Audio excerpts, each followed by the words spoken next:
Ever since its arrival in 2014, the BMW 2 Series has been held in high regard.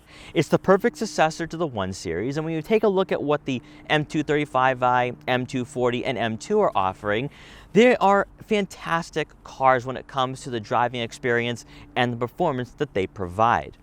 But unfortunately, all good things must come to an end. And now we're taking a look at a whole new generation. This is the G42, the 2022 M240i. This is all new, built on a whole new platform, brand new interior, up-to-date technology, and just like its predecessor, it's really the only two-door coupe you can find right now from the Europeans, especially in this price range at around $50,000. Well, today we're going to take a good long look at this car. We're going to take it out for a test drive, see how it compares to the prior generation, and also see if it really is a great sports car and still the best series in the BMW lineup. Now, before we get in this video, I want to give a huge shout and thank you to Herb Chambers BMW Sudbury in Sudbury, Massachusetts for allowing me to do this review. The link will be in the description below, so you can check out their extensive BMW inventory. Also, before we get started, make sure to hit the subscribe button and click the notification bell so you're notified every time a new video goes live on the channel. And so, without wasting any further time, let's get right in this review.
What the 2 Series has represented and symbolized to enthusiasts is that it's not just another sporty two-door coupe.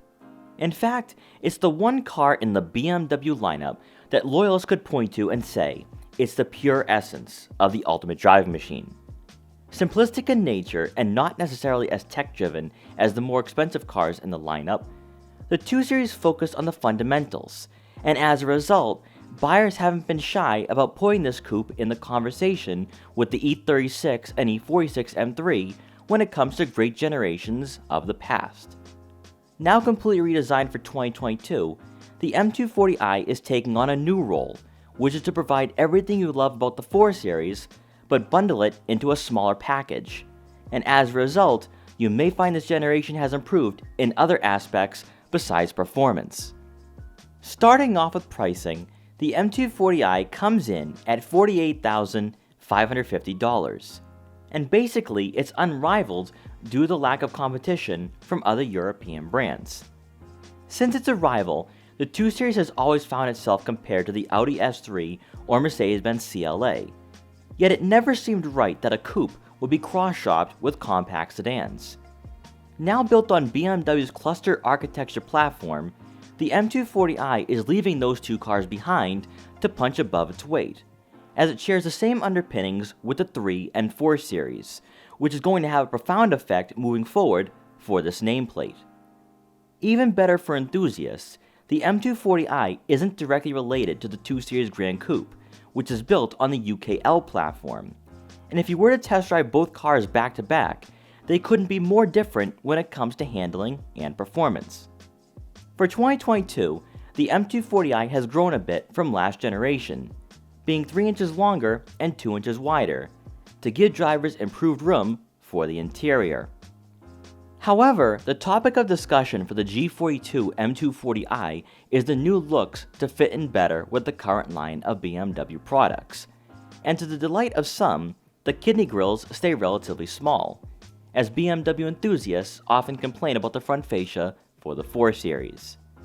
A design element that's becoming common for the brand is the usage of gloss black accents to outline the grills and air intakes up front, and also along the side profile and even the rear end. Compared to the F22 generation, the M240i sheds its basic road presence for a more upscale look, and arguably it's not as dynamic or aggressive as its predecessor. Instead, it shares cosmetic characteristics to the cars it's now related to, and the looks aren't the only aspect that you'll find are similar to a 3 or 4 Series. Moving over to the side profile, the M240i will be sitting on 19-inch M double-spoke wheels, with your choice of all-season or performance-run flat tires. Always giving the 2 Series an advantage when cross-shots with the longer 4 Series is that the wheelbase is 4 inches shorter, giving you a more connected feel to the car and road. You'll have satin bronze side mirrors with turn signal indicators, to go along with blind spot detection for added safety. Then coming around to the back, the M240i receives its own distinct appearance, specifically with the LED taillights. While the shape and rear fascia look vaguely similar to the outgoing generation, BMW made sure this car is in fact all new. The subtle deck lid spoiler, gloss black rear diffuser, and dual exhaust outlets add some character to the sports coupe. And while it may be a bit of a stretch, or even possibly grasping at straws due to the platform differences, the G42 appears to be BMW's attempt to replicate a Supra-like car into the mix, especially when you look at the body lines and angles. At the very least, there has been some inspiration, and that's not a bad thing at all, as BMW has probably learned how to better tailor a small sports coupe to current day enthusiasts thanks to their joint venture with Toyota a few years ago. Under the hood, the M240i is powered by a 3-liter turbocharged inline 6-cylinder engine, which puts out 382 horsepower and 369 pound-feet of torque, and is paired with an 8-speed automatic transmission. The now infamous B58 motor makes its return for the G42 generation, giving this two-door coupe a more than healthy boost in performance. But as we'll discuss more in depth during the test drive, it's also the underpinnings that have drastically improved this car, where cornering and handling are spot on. For the first run of M240i's, BMW's xDrive all-drive system will come standard, but rear-wheel drive will be offered later on down the road. For fuel economy, you're looking at somewhere in the ballpark of 23 miles per gallon in the city and 32 miles per gallon on the highway. Stepping inside, you're greeted by an interior that resembles the rest of the lineup, as it was the cabin for the last generation that drew some criticism, as it wasn't on par with other BMWs and there was a lack of soft touch materials. This time for 2022, you're walking into a driving environment that's going to be suitable for consumers looking for both a sporty and entry-level luxury experience, as our model has power adjustable and heated Sensatec seats, which are going to provide a good amount of bolstering. However, you can upgrade to Vernasca leather if you so desire. In front of you is a fully digital gauge cluster that we see across the board for all models except for the X1 and X2 to help modernize the cockpit. But analog gauges still come standard for those looking for a traditional layout. Then moving over to the head unit, you'll have BMW's iDrive 7 system, giving you dual functionality, where you can use a touchscreen, but for improved user-friendliness, a rotary dial, touchpad, and quick access buttons found in the center console will make it effortless to scroll through different menus. You'll have Apple CarPlay and Android Auto compatibility to go along with onboard navigation. You can upgrade to the 16-speaker Harman Kardon Premium Sound System for just under $900 to amplify the audio of your favorite music. As usual, this infotainment system is quite easy to use and quick to respond. And of course, the resolution and quality is on par with rivals. It's here where you can individualize your driving experience through the drive modes, and for the most exhilarating experience, Sport Plus is certainly the way to go. You'll have a rear backup camera with trajectory to go along with front and rear parking sensors. But if you offer the $700 parking assistance package, a 3D surround view camera will make it impossible to get yourself into trouble when parking the M240i. Below, BMW's traditional 2-row button layout should seem familiar if you're coming from the F22 2 Series, where the dual-zone climate control settings, heated seats, front and rear defrosters, and radio presets can be found. For the center console, a cubby will keep your phone out of sight if you momentarily leave your car unattended. And next to the gear shifter, everything is within arm's reach. So when you are on the go, you can select your ideal drive mode, turn off traction control, or most importantly, disable the auto start stop function while keeping your eyes on the road. For the center storage compartment, you'll have enough room for smaller items. And rounding out the front seating area, above will be a power moonroof to let in some natural light to the interior. Now for the two rear seats, normally I would just write this off and say there's no way you're fitting anyone back here. You can use this as extra storage. But for the 2022 2 Series, it's actually not that bad. I'm not going to lie to you guys. I'm around the height of 5'5", not the tallest person out there. But if you have a shorter driver and a shorter front passenger, I think you could have people back here under the height of 5'7". Anyone over that, they're going to be hitting their heads on the headliner, and there's just not a lot of headroom back here. But when it comes to legroom, it's not that bad at all. This kind of reminds me of the last generation M2, so the F87, but still not that bad at all. And when you see that they offer climate control in the second row, you can definitely tell the BMW is confident enough where you can actually have two people back here. So we do have that climate control. We have two rear air vents. We also have two USB-C inputs. Nice little compartment for a smartphone. And rounding out the second row, you do get a center armrest with two cup holders. So that is not bad at all. You would think for a small car it wouldn't be very practical or suitable for more than two people, but I do think that if you are all short, I think you could bring one or two friends along on a quick drive. Now, taking a quick look at the rear cargo area, of course you're not going to get a power trunk on a BMW M240i, but inside you're going to have right around 10.4 cubic feet of rear cargo space. That is pretty respectable for a car of this size. I was able to fit all my camera gear back here and still have enough room for additional gear or maybe even do some grocery shopping for myself. I do think you're going to have enough room for 2 to 3 bags of luggage if you are going on a road trip with a significant other. But for a two-door coupe, this is pretty practical. This is great to see. And also, it's a bit deep as well, so you can definitely store a good amount of items back here. Then on either side of the rear cargo area, you will have some netting for some smaller items, possibly water bottles or car detail equipment to keep this car looking nice and clean. But honestly, this is fantastic for a car of this size, and that once again brings us back to the daily driving aspects of this car, because really I think the last generation, because of its harsh suspension, because it really was more enthusiast driven and performance focused, it wasn't going to be the perfect daily driver. But if you do live in somewhat warmer climates, I do think because you have enough interior space and also a good amount of practicality, that you could drive this car Monday through Sunday. So as I alluded to during the walk around portion of this review, the 2 Series Coupe is built on the cluster architecture platform, making it very closely related to the 3 Series, the 4 Series, and pretty much the rest of the lineup, including the new electric cars coming out next year, like the iX and the i4. And what that's going to do is completely change the driving dynamics of this car compared to last generation. And Car and Driver had a number of complaints, actually 3 of them, with the 2 Series, specifically the M240i and also the M235i. One was the fact that the interior wasn't really very spacious, especially for taller passengers.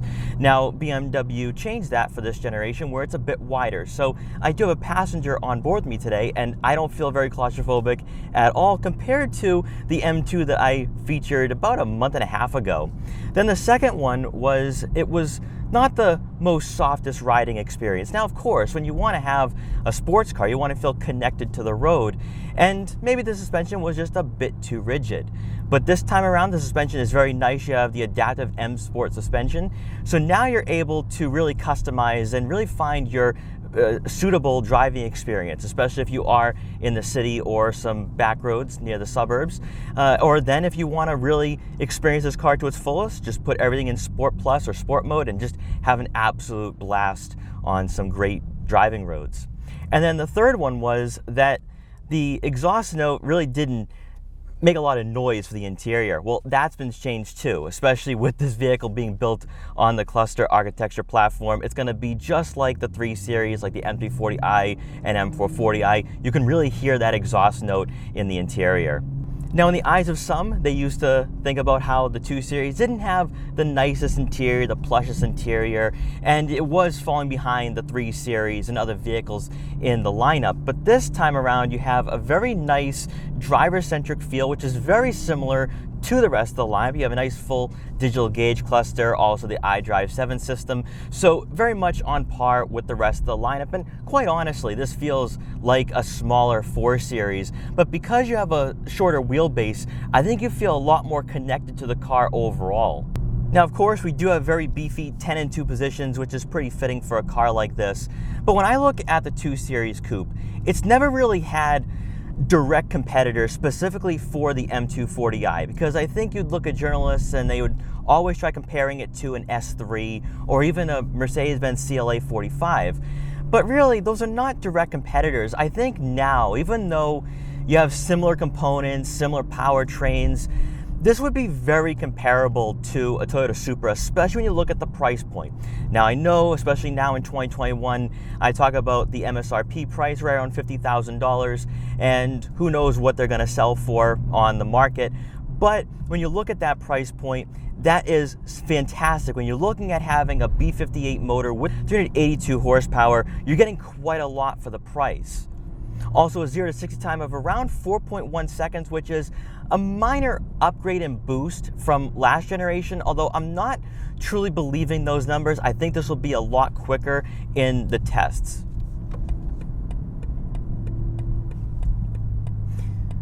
As always, I do have the car in sport mode because that's really the best way to really experience this car. I mean, you could put it in comfort mode, but I think enthusiasts are really going to be drawn in by this car and what it offers. And what I will say, though, is that compared to last generation, I think it's also more daily drivable. It's comfortable in that way where even in sport mode, the suspension is not going to abuse you in any way. It's a car that just feels more fluid in the corners. And when you think about the performance that you have under the hood, I just think that everything is dialed in pretty nicely.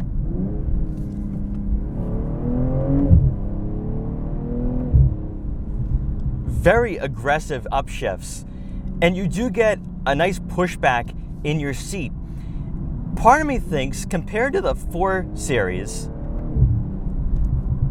it seems a bit more aggressive. You also get a little crackles from the exhaust. Now, BMW's been doing a little bit more with their exhaust systems this year where they've kind of toned that down. So it's not too aggressive in that way. I think a lot of people don't really like the burbles, although for myself, I like them. Just adds a little more character to the car. But just from the driving experience, from the dynamics, and just compared to other cars in the lineup that is built on this platform, it feels a bit more aggressive. It feels more catchy there. The gear shifts definitely grab, but I like it. I like having that engagement there. Also, what's really impressive as well is how quiet the interior is.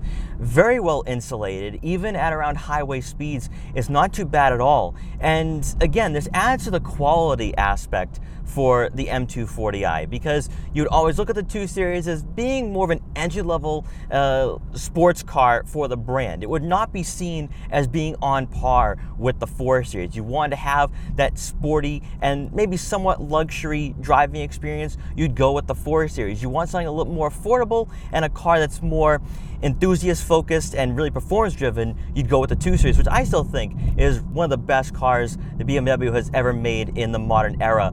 And for those wondering, I think for 2022, it's still up there for sure, just because of the wheelbase, but also how connected you feel to the road. Because I do think that for some drivers and for some buyers who maybe are not interested in a 4 Series because it might be a little too long or somewhat cumbersome, even though I think that the steering input is just fantastic, and I love having the B58 motor, and of course with the ZF 8-speed, I think it's just a smooth car all around. But for drivers looking for a smaller car, a smaller coupe, this right here, especially when you look at what's on the market in this price range, I think it's unrivaled, especially when you are comparing it to, say, an Audi S3 or a Mercedes-Benz CLA 45.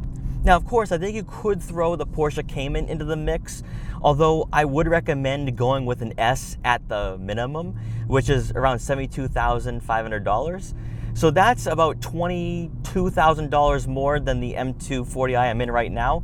So take that into consideration. Another aspect about the new M240i that I've not really touched on during this test drive is the steering input. So if you remember from last generation, the steering was weighted decently, but I just don't think it was as responsive as you're gonna find in the 2022 model. Just like with all the other cars in the BMW lineup right now in 2021, the steering is fluid, the driving experience is fluid, and even though I think old school BMW enthusiasts are always gonna look back on like the E46, E36, they're gonna go to the older cars. This for 2021 is still very dynamic and very fun and exhilarating to drive. The car just feels so planted to the road. It feels connected, more importantly. I think when you look at where brands specifically like BMW have gone with the designs and even the mechanics of their cars, everything is really being driven by motorsport. And when you look at what the M2 and even the 2 Series in general has become, it's a car that's actually very connected to racing and other automotive avenues. And I feel that with this generation, it's going to be suitable for all applications, where if you are driving this on back roads like I am right now, you're going to love it. You're driving as a daily commuter, it's still going to be very fun and engaging. But then if you're the type of person that is driving this car on the track and having an on-track experience, this car is going to be a lot more responsive, where you're going to have a lot more confidence in the corners, and it's going to be quicker as well. So from that aspect, from everything that this car is offering, it's a great platform, more importantly. Also, for those wondering who are just itching to get behind the wheel of this car, what you are going to like too is that the interior has been upgraded in terms of its quality. You know, with the M235i, M240i, even the M2, you had more of this cheaper material or more of a cheaper interior, where I think people would always be more apt to upgrade to the M3 or M4. But the M240i, even though it's not going to have the softest touch materials on the dashboard, even the armrests, it's certainly an upgrade from last generation. I think when you're looking at what you're paying for it, around $50,000, you're getting a lot of car. And for the market for 2021, there's not a lot of vehicles, specifically coupes, at around $50,000 it's going to give you what the M240i is offering. So that's why I feel that, you know, when you look at the comparisons, when you look at what this vehicle is going up against, it's still one of the best in its segment. I think it's still one of the best on the market as well. And for buyers who are really focused on purchasing a new BMW, if you were to cross-shop this with a M440i, and you want something just a little bit smaller, then the M240i is definitely the way to go. The way I feel as a driver, and this is just from a driver's perspective, I love the fact that we have that shorter wheelbase. That's just making a bigger difference for sure, especially in the corners. You have more of a tighter feel when you are speeding in the corners. It's so dialed in. It's a car that I think a lot of enthusiasts who maybe are tracking their car, maybe they're doing autocross, or they're just the type of person that wants to go on some winding back roads or up in the canyons in California, this is a car that's certainly capable of doing that. Now, overall, when it comes to the driving experience, when it comes to what I'm feeling on this test drive, this is a leap forward for the 2 Series. And for those people who are concerned, like, oh, well, the 2 Series Gran Coupe is front-wheel drive based, it doesn't really feel as great as the 3 Series, well, you don't need to worry, because this is built on the same platform as the 3 Series, and what that's going to do is really make this car feel far more dynamic, but also enthusiast-driven as well. So in closing, what are my final thoughts for the 2022 BMW M240i? Well, let's first start off with the interior, because that was a point of criticism for many journalists in the past, but also I think some buyers didn't like the fact that the 2 Series was really an entry-level luxury and entry-level performance car from BMW. And that's just to be expected, because when you look at other rivals like the Audi S3, but also the Mercedes-Benz CLA 45. The 2 Series was going to match up in terms of interior quality, but also the lack of a plush interior. Well, as we saw with the Audi S3, the M240i has been upgraded when it comes to the cabin, and also I think even when it comes to the plushness of the interior. The comfort level is a lot better than last generation for sure. But also now we have a full digital gauge cluster and a nice infotainment system with BMW's iDrive 7. And really, when it comes to the interior, it's more of a smaller version of the 4 Series, now being built on the same platform as the 3 Series and most of the other vehicles in the lineup, excluding the 2 Series Gran Coupe, the X1 and X2. This is going to feel very much at home if you are downsizing from a new 4 Series. So if maybe you don't want to have a car as big as the M440i and you're looking for something a little smaller but still has that performance and also the nice upgraded technology that you're going to find in that car, then the M240i is going to feel very much at home. More importantly, as an enthusiast and as a driver, the driving experience has been upgraded and uplifted as well, where you still feel very connected to the road. I think a lot of old school buyers are going to say, oh, there's too much technology being infused in these cars. Is it going to feel like the last generation?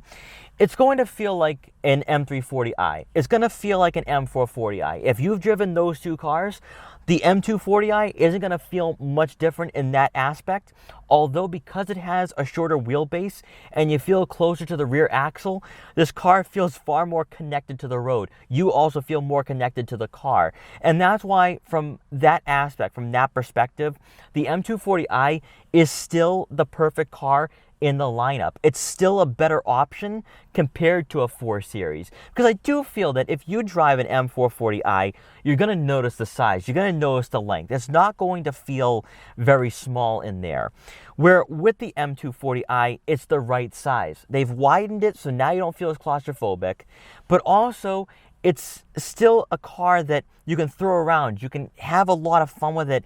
And it's not going to feel too big on the road. It's the perfect coupe, in my opinion, especially right now when you're looking at the lack of options in this price range. I think the BMW M240i is still a great car. And honestly, and I felt this with a lot of M Performance models, that you don't necessarily need to go with the M2, the M3, or the M4 to get a great car. And I think for 2022, BMW's done the exact same thing with the M240i, where you get a great motor, you get a great transmission, and also, I think, a great driving experience. So guys, thank you so much for watching this video. Please like, comment, share, and subscribe for more. Also, make sure to follow me on Instagram at Boston Autoblog so you can see what I'm up to and what vehicles I'll be featuring in the future. And I will see you guys next time.